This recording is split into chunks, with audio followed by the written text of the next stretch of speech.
Welcome to episode 37 of the STEM Sessions podcast, published on November 17th, 2025. This is the podcast that says it's okay to do your own research on STEM topics, even if you don't have any fancy credentials. I am your host, Cody Colborn.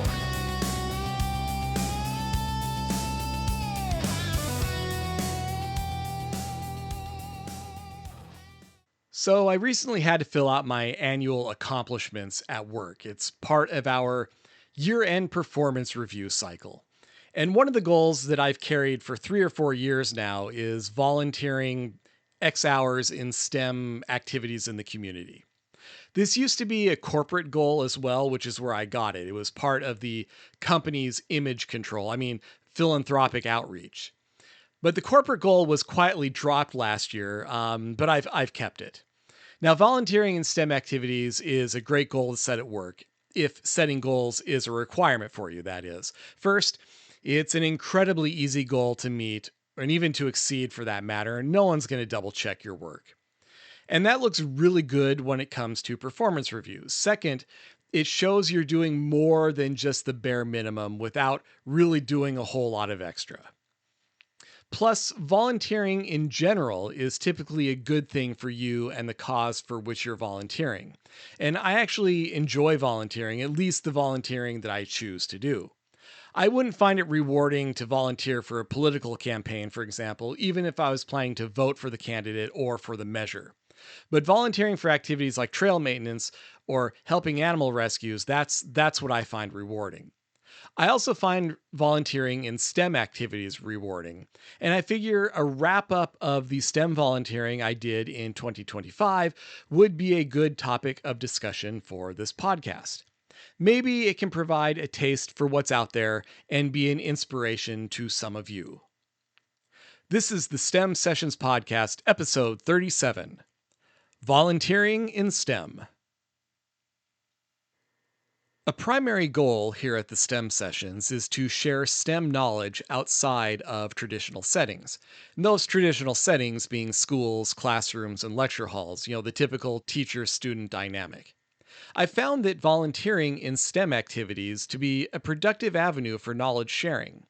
I get to use my expertise to help organizations in ways other than just throwing money at them, and my knowledge base expands because I'm almost always learning something during the experience. So here are a couple of those activities I participated in this year. First up is science fair judging, which takes place in March and April. I started as a volunteer judge at the California Science and Engineering Fair in 2019, and I've served as a judge every year since, save the COVID year. I also judge in the Orange County Science and Engineering Fair, and I even tried the International Science and Engineering Fair, but the latter definitely wasn't for me. It's just too high strung. Now I'm going to speak to my activities with the state fair, but the county level is very similar. I've always judged in the applied structures category in the junior division. The junior division is 6th through 8th grade. I've never judged the senior division or 9th through 12th grade, but from what I've seen, I just don't think I'd enjoy the experience. The junior division always seems more relaxed. The projects are focused more on setting up a good method and understanding the science. It's less about results and being innovative. It's also much less focused on winning. The senior division is just way too competitive for me. So what does judging at a science fair entail? Well, about a week or two before the fair, you'll be assigned your category and given access to the project write-ups, which you are supposed to review before arriving at the fair. This is probably the most time-consuming task and is totally dependent on the number of projects in your category. One year, I had 13 projects. Another year, there were 30. And each review, for me, takes about 20 minutes on average, and that includes the review, writing down questions I want to ask the student, and preliminary scoring and ranking. The day of the fair is spent interviewing the students about their projects, and each interview usually lasts about 10 minutes. When the interviews are over, you join your fellow judges to deliberate. And we usually spend 15 or 20 minutes adjusting our rankings based on how the interviews went, and then we pool our rankings together and discuss what those final rankings should be. When the choice is obvious, we're finished in like half an hour. If there's some back and forth takes place, then maybe we're there for an hour and change. This year, I also served as the chair for my judging category. Which meant I was in charge of setting the interview schedule, which proved less trivial than I expected. You see, we had more projects than interview slots, so not every judge would be able to interview every student.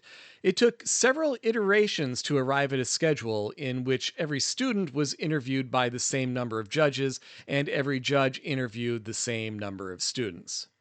I was also in charge of moderating our deliberations, then delivering the rankings to the judging committee, being the intermediary between the fair and my judging panel. It was very similar to my duties as a hockey captain, actually, just a lot of extra work. But at least I received a tote bag and an enamel pin for my troubles at the science fair, which is more than I get for being a hockey captain. I've also volunteered to be part of the Judging Advisory Committee, which meets monthly. And I joined the Category Definition Subcommittee, which is working to redefine the categories so they better encapsulate the project trends that we're seeing. Now, science fair judging is fun and rewarding. It's cool to see firsthand how young kids view STEM. Some of the kids have a lot of support from their teachers and parents, and others do not, and they're just trying to do the best they can with very little direction or help. As a judge, you have the opportunity to encourage the students and offer the support they might not have. And you'll find that lots of kids, not just the overachievers, want to learn and pursue interests in STEM. And judging science fairs is a great way to foster that enthusiasm. Another big volunteering effort I take on most every year is the Western Monarch Count, the annual monitoring of the Western population of monarch butterflies at their overwintering sites along the California coast. Now, thanks to a Huell Hauser episode, I've known about the overwintering phenomenon long before I signed up to volunteer, and it was always something I wanted to see. In that particular episode, Huell visited the overwintering site in Pismo Beach or Grover Beach. And a few years ago, I found myself driving through that area during the winter. So while researching the location, I discovered volunteers were needed for the Western Monarch Count. So I submitted my name and I've participated every year since 2021. Up until this year, there have always been two counts a season, the Thanksgiving count and the New Year's account, which coincidentally occur around those namesake holidays. This year, a third count was added, so we now have an early season count about mid October, a mid season count around Thanksgiving, and a late season count around New Year's. Volunteers are assigned known and suspected overwintering sites to monitor throughout the season. Monitoring consists of walking the site and looking in trees for clustered or singled monarchs. Now, it's best to look while the air temperature is below 55 degrees Fahrenheit, because above this temperature, the monarchs begin to warm up and fly, making counting difficult, if not impossible. Here in coastal Southern California, that means getting to your site before sunrise. And even that didn't really work this year for this year's early season count, as the overnight low rarely made it below 55 degrees Fahrenheit this fall in the first place. In addition to counting monarchs, if there are any, monarchs collect weather data as well. They also assess the habitat, such as the health of the trees and the species of the trees, the presence of nectar flowers in the area, does it look like pesticides are in use, etc. Now, I typically monitor the same two sites each season. And in the 4 seasons for which I've volunteered, I've counted a grand total of 3 monarchs. And those were counted in my very first site visit. Ever since then, my sites have sheltered exactly 0 monarchs. It's unlikely that these sites really ever had significant numbers. Southern California doesn't get the numbers that Central California does. I'm sure it has to do with temperature and other environmental conditions. So I don't really feel all that disappointed. The Western monarch count has collected overwintering data on the monarch population west of the Rockies since 1997. In that time, the population has dropped from 1.2 million to 200,000 in 2023 and just a few thousand last year in 2024.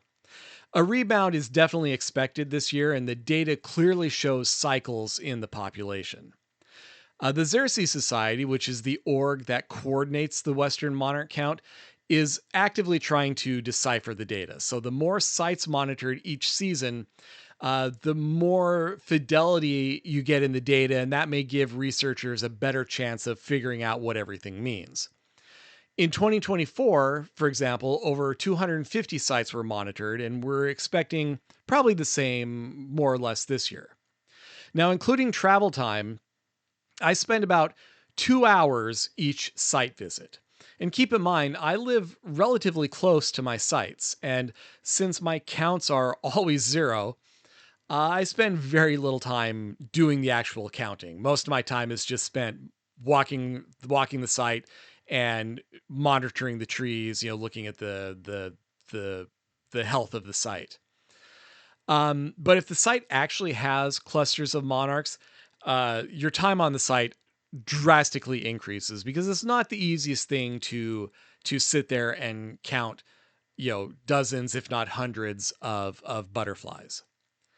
So if the people doing the boots on the ground monitoring were paid researchers, that would be a tremendous line item in the project's annual budget. And that's precisely why volunteers are needed.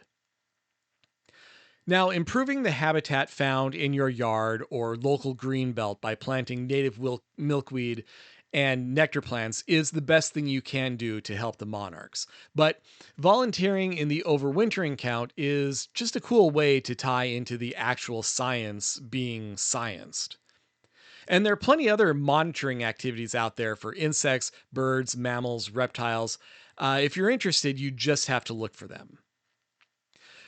Now, there are other STEM volunteer activities which I do as they come up, such as speaking at high school career days or joining invasive plant eradication events, just for example.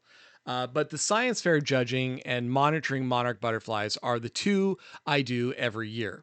I have the most fun doing them, and I find them to be the most rewarding.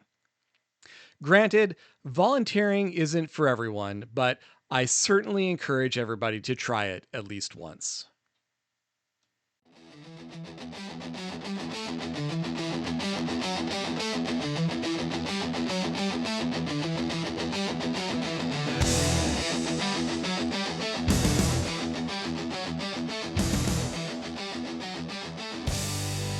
Thank you for listening to this episode of the STEM Sessions Podcast, a podcast researched, written, and produced by Cody Colborn. This episode's music is titled Iron Cathedral and was composed by JY Project and can be found at pixabay.com. The show notes and transcript can be found at thestemsessions.com, which is also the best place to provide feedback, corrections, and value for value support.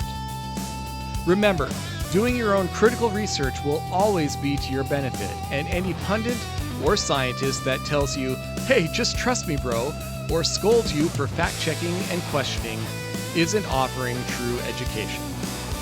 So until the next one, keep learning.